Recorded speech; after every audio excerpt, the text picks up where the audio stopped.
This is 5.3.2b. You're supposed to use the normal approximation to find the probability that x is between 9 and 12. It does tell us that x is a binomial distribution with n equals 21 and p equals 0.5. So this is my n, and this is my p. So the question on this one was, they remember how to do the normal approximation, but they don't remember how to find the exact probability. So for the exact probability, you have to actually use the binomial probability formula,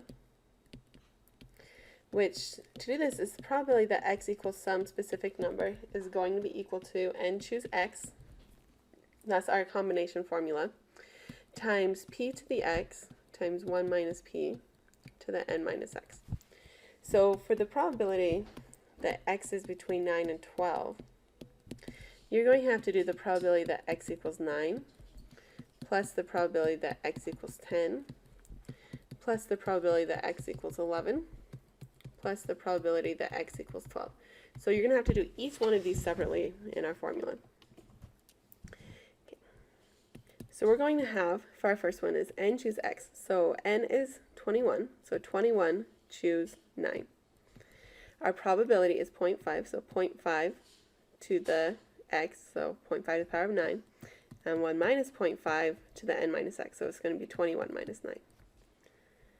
Plus, my next one will be 21 choose 10 times 0.5 to the 10 times 1 minus 0.5 to the 21 minus 10, plus, etc. Okay, so we'll put this in our calculator and see what we get. So we get 0.1401 for our next one. When we plug in 10, we get 0.1681. Our next one, which equals 0.6166.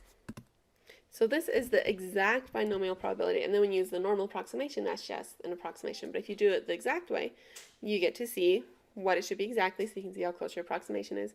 And you can also see why we like the normal approximation so much more, because this is kind of a pain.